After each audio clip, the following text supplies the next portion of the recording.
Good afternoon. The Oklahoma City Water Utilities Trust will be in order. First item on the agenda is the approval of the minutes of the May 18th meeting. Move approval. Second. Motion and a second to approve the minutes. Are there comments, questions, corrections? Hearing none, all those in favor say aye. Aye. Opposed? Minutes are approved. Next item is the consent docket. Move the consent docket subject to individual consideration. Second. A motion and a second on the consent docket subject to individual consideration. Are there items to be considered individually?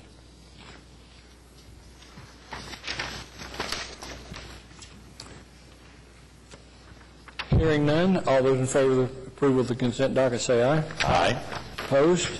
Consent docket's approved. Next item is item 4. It's an emergency construction contract. By resolution, it will, 4 votes will be required for approval. It's an emergency project, Northeast 23rd, Northeast 25th, Roth to Nesbitt. Move approval. Second. A motion and a second to approve item 4. Is there discussion?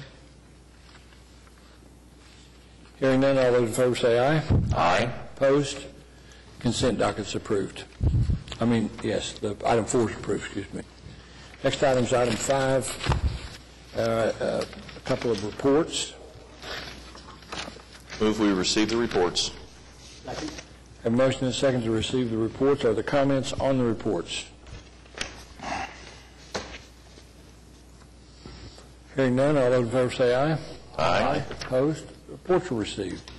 Next item is a series of items requiring individual consideration, and the first one is the ratification of the Utilities Trust payments from April 14 through May 18. Move approval. Second. Motion and a second to approve item 6A. Comments? All those in favor say aye. Aye. Opposed? 6A is approved. Item 6B is a approval of a contract and agreement with ACOG for waste load allocation study, for a waste load allocation study on the river. Move approval.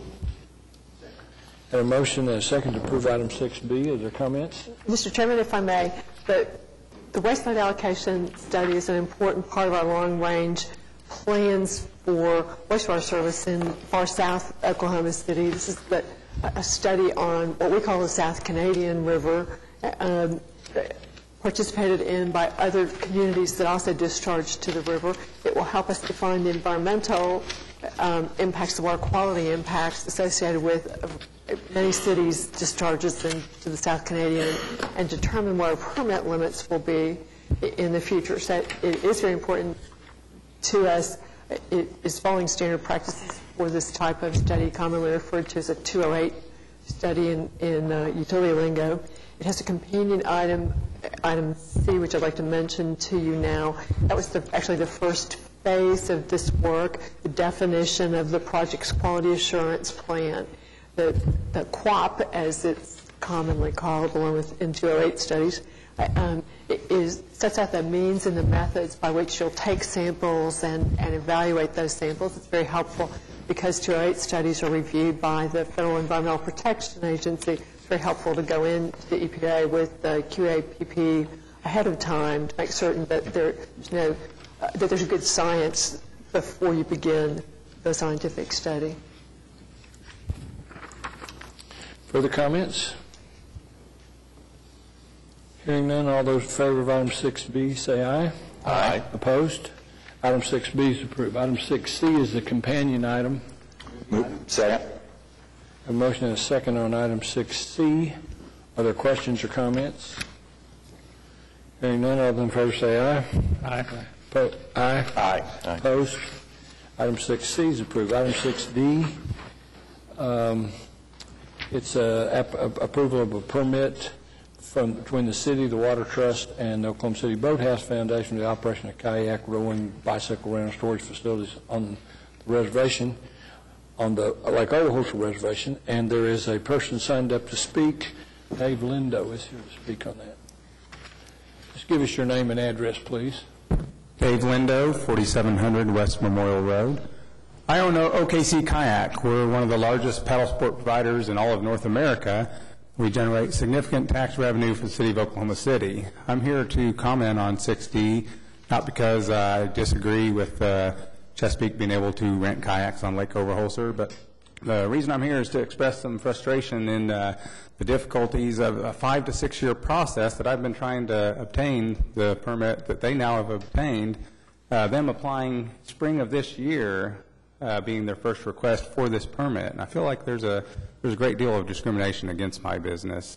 We offer a variety of services that nobody else can provide. They don't have the training. They don't have the knowledge base. We're asking to conduct occasional programming on Lake Overholser, including the Stinchcombe Wildlife Refuge. And we've also been asking for the same time period to be able to conduct programming on the Oklahoma River. We're not asking for any type of permanent facilities or anything of that nature, just for the legal ability to be able to take a group of folks out there for a guided wildlife tour or something of that nature. I'm a naturalist and biologist. But I can't use the river, which is about 3 minutes away from our kayak shop. It's very, very frustrating I've seen, basically what I see is being stonewalled at every Parks Commission, the Game and Fish Commission. They skip right over the agenda item and tell me they didn't see it on the agenda.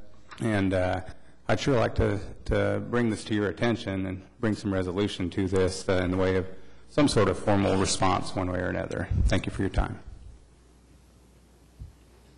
Staff have any comments? Yes, sir.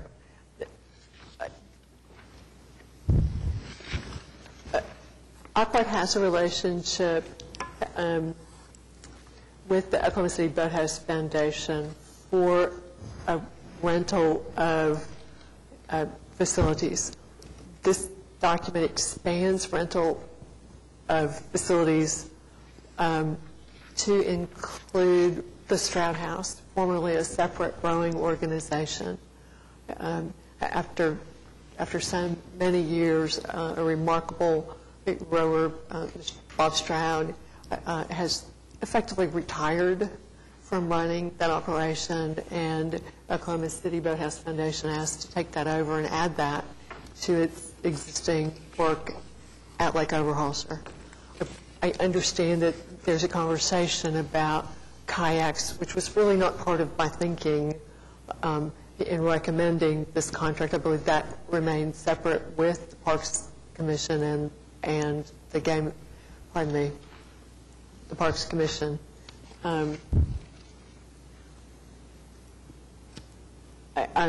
not personally aware, I haven't participated in Mr. Lindo's communications with the boards that he mentioned. Go ahead, Brad. I think one of the comments was about the behaviors or whatever at some of the advisory boards that Aquat sends recreational items from time to time to for advice before they act. And these are the kinds of items that we normally take to Game and Fish, and a Parks representative isn't here today, but we take things to the Parks Commission from time to time also. And we get their guidance concerning how should recreational activities be pursued. And we could bring back to you a report concerning the deliberations that occurred at those meetings if you'd like to have that, so you can have that information available to you. Is it, Mr. Lindo, is it your concern that the process wasn't open? Is that? My concern is twofold. One, that basically I'm told time and time again, after sending certified letters, attending meetings, etc., I'm told to resend my proposal time and time again. A number of times. I've sent all these certified mail, and I have... Specifically to the Game and Fish Commission? To where? To Wendell Wisenhunt with the Parks and Recreation Department. And so I'm continually told, send me. I know I have on record specifically them saying, I know you've already sent me a letter, but send me a letter telling me what it is you're after. And as you can imagine, 5 to 6 years down the road, it's been a frustrating process. Part of my proposal, we're hearing a lot these days about the city's in a budget crunch. Well, my proposal generates 5% commission for the city of Oklahoma City, off any revenue we bring in. That's off the gross, not off the net. I'll also generate a permit fee. Let me interrupt you a little bit. If your concern and contention is that the process wasn't open, I think those of us that serve on this would like to make sure that it was open. And so if that's your concern, I think we could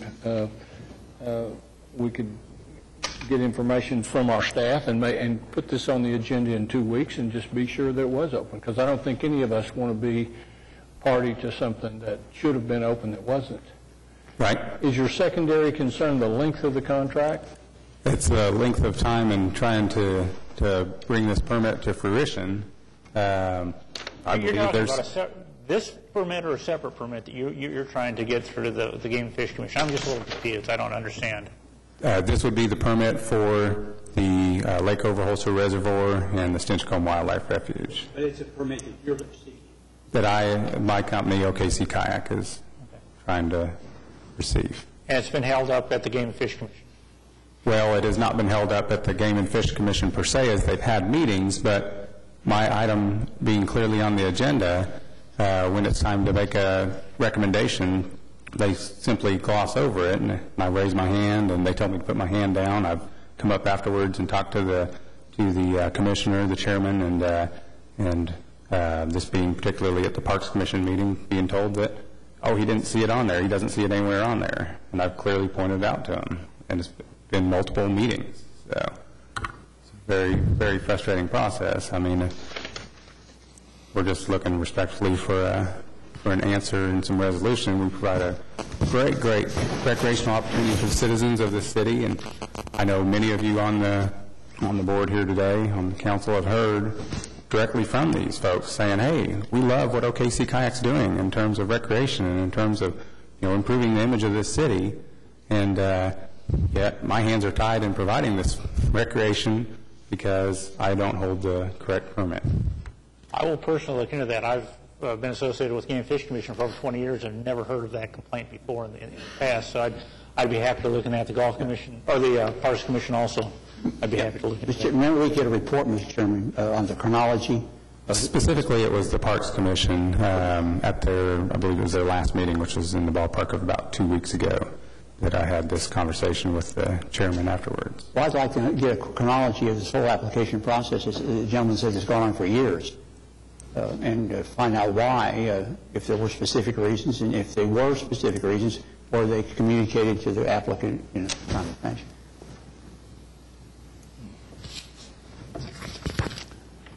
Well, I would entertain a motion to set this off for 2 or 4 weeks, and let's get to the... Is your issue, you're specifically to this, or your lack of progress in your permit?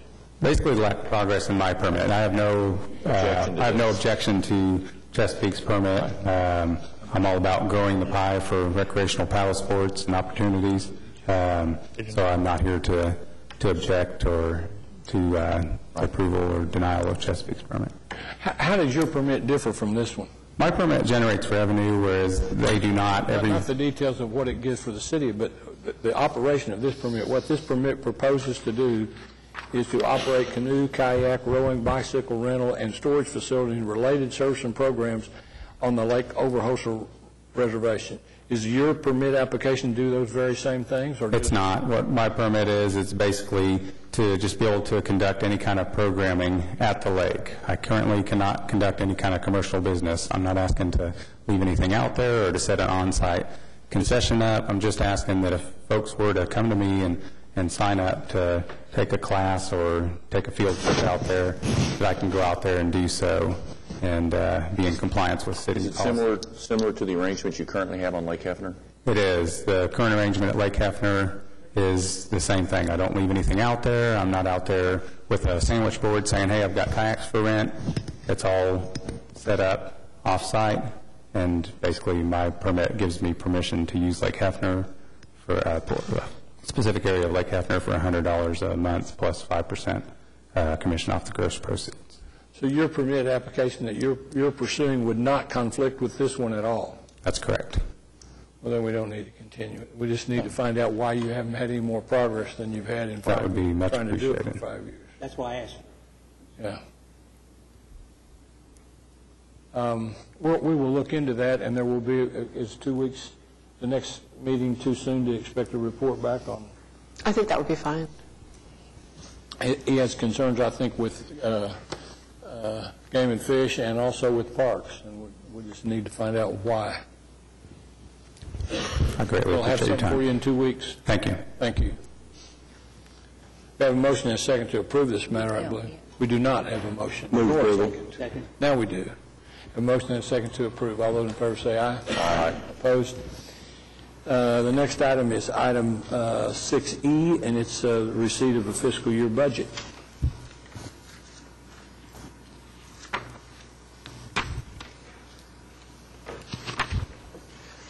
Mr. Chairman, we have a brief presentation for you, and we're also all right with just answering questions and moving on, depending upon the preference of the trust. Ready to have a few comments? Thank you.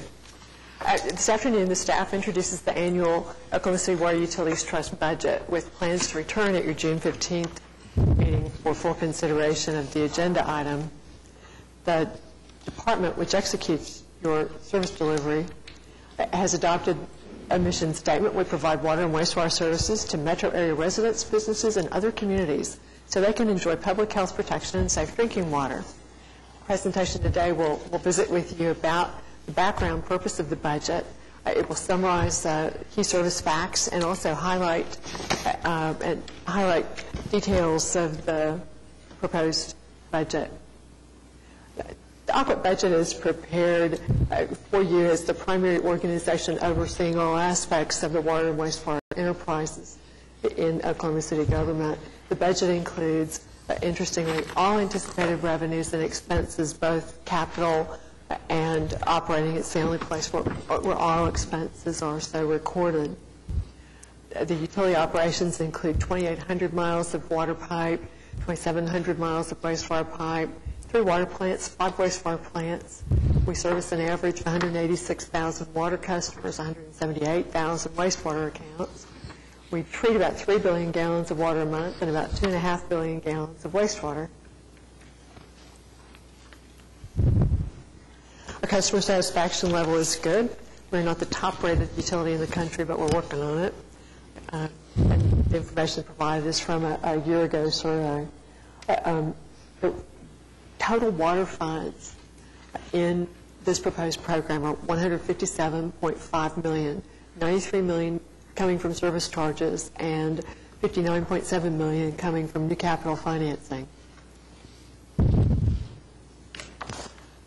Of those charges, again, about 46.9% of the total water income is expected to be spent on capital improvements, 36.7% on operations, 15.9% on debt service, and about 0.5% on other uses.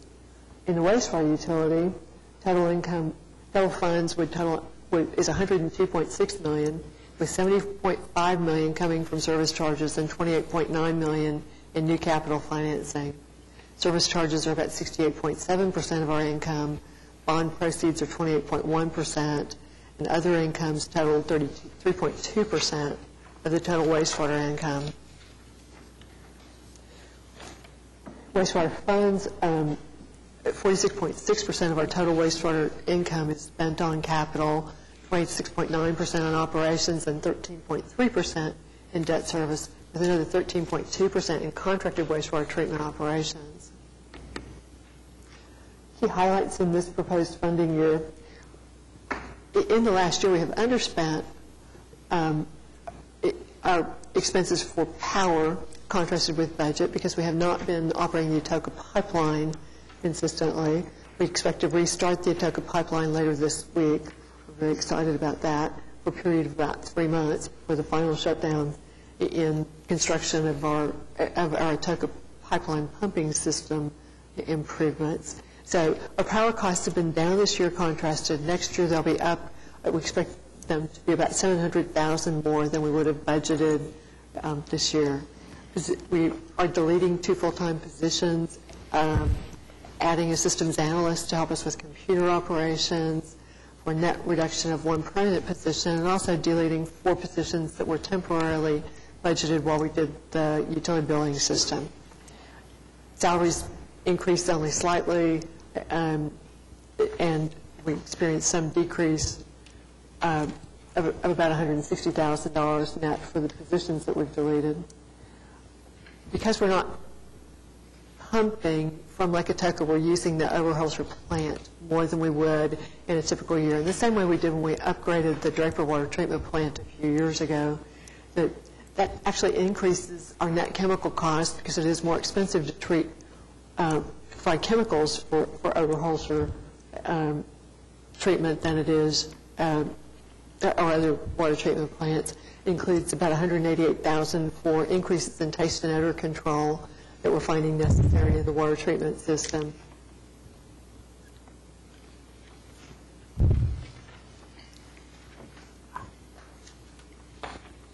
Plan CIP highlights, it's a very full CIP, as you can see, beginning with main relocations, both for replacements, main relocations and replacements being a key factor, suggesting in addition to the CIP, since we developed it and showed it to you in January, which we'll talk about in a future agenda item, the capital plan includes purchase of a raw water supply, expanding the Hefner Water Treatment Plant, and again, transmission main extensions, continuing the main replacement program.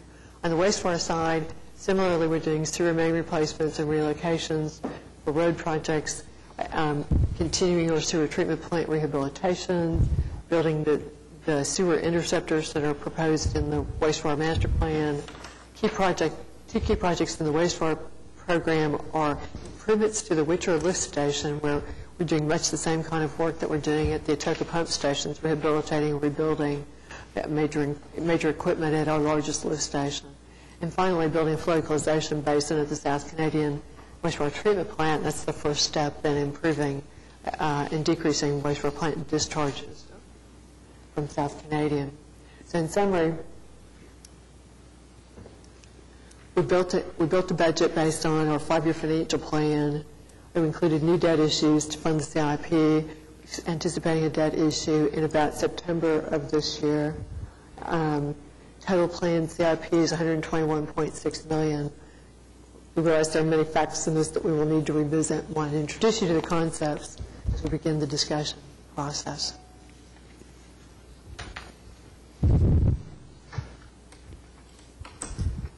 In the water plan, Marcia, is there dollars in there to replace that 36-inch concrete line on Hefner? We have added that to the total and have an agenda item for you. The next agenda item to parallel that pipeline.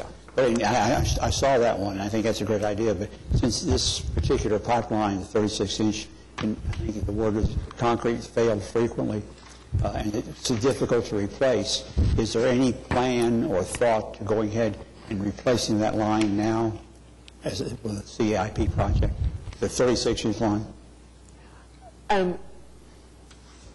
No, sir. What we plan to do is parallel it with a 42-inch, which will essentially take its place, rather than just take out that pipeline. So you don't need the redundancy of the two lines? Eventually we do need the redundancy of two lines. We want to find out,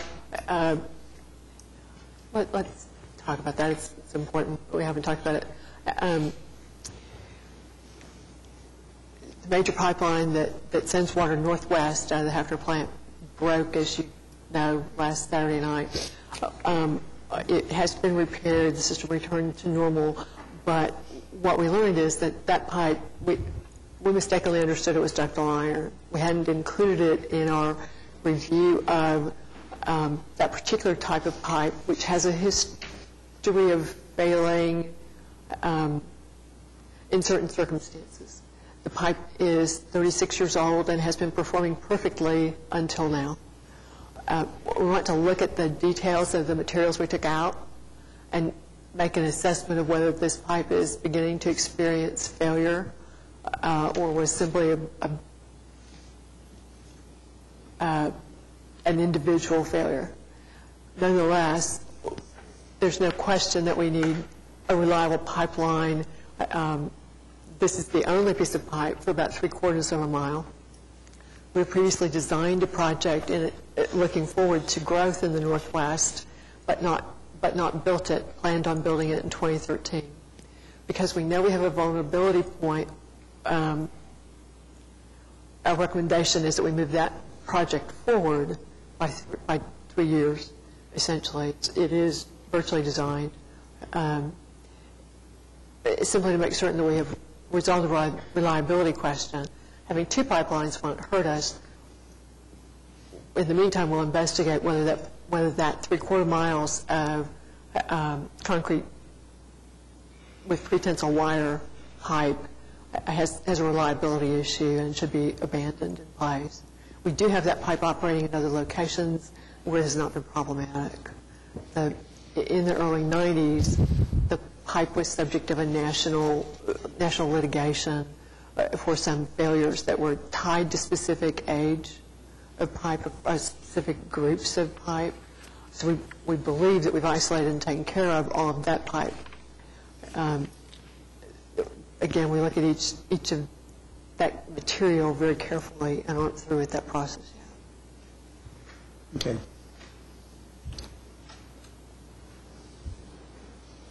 Any further questions? This is related, it's not on this issue, I'm sorry, but it's related. Do we have a feel yet for how much that incident cost in terms of repair of the 36-inch and the 2 other lines that broke and any lost revenue that we might experience?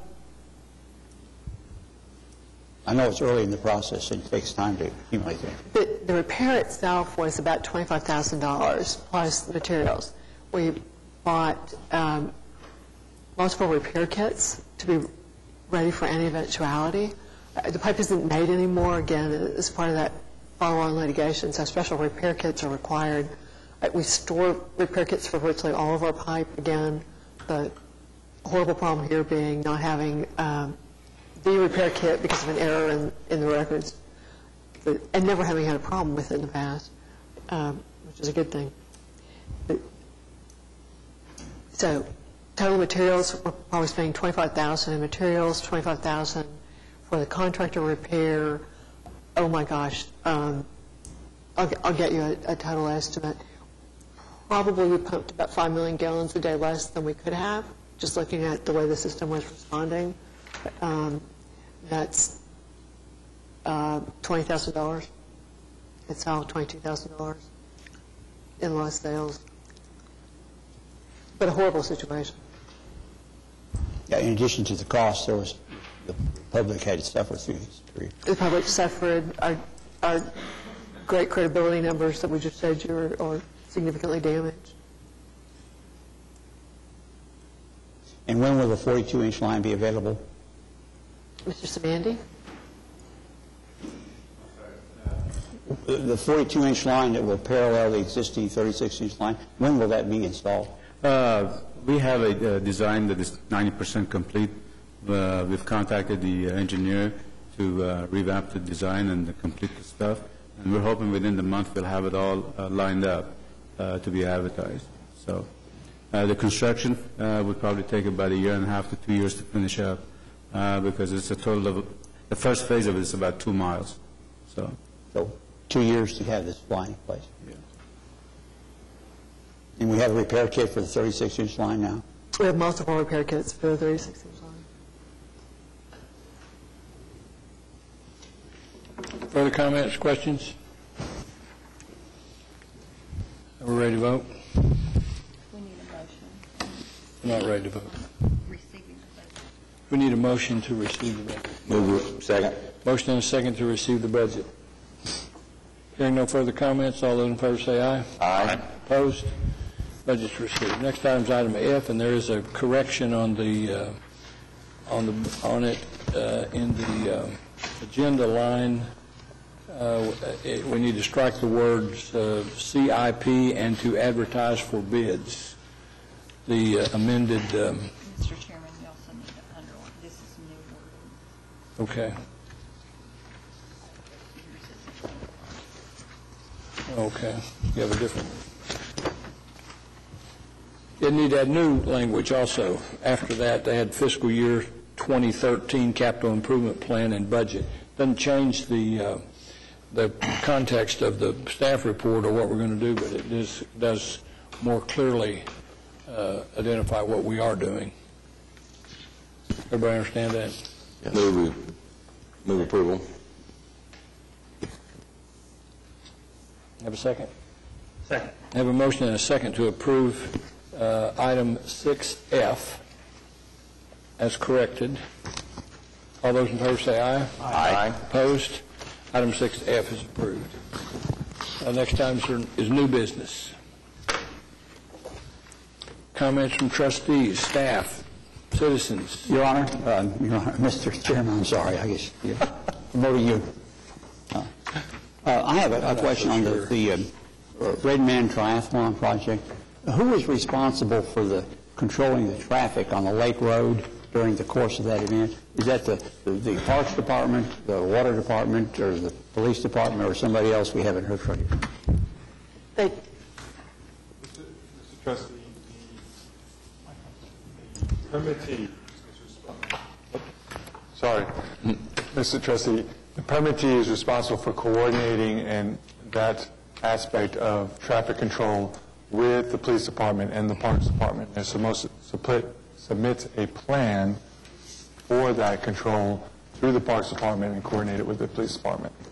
Will that plan include an opportunity for others than participants in the Red Man to bicycle on Lake Hefner during that time? I don't know the answer to that question. Because I've had some constituents complain at last year's event that they were denied access to the Lake Road to ride their bicycles on it because of the event. That would be likely, but we can work on coordinating that issue. The competitors are only on that trail for a short time. However, they do block it off in advance so that it's clear and you don't have someone with training wheels riding on the path just in front of where these speed cyclists are coming through. Okay. Thank you. Hearing none, we're adjourned.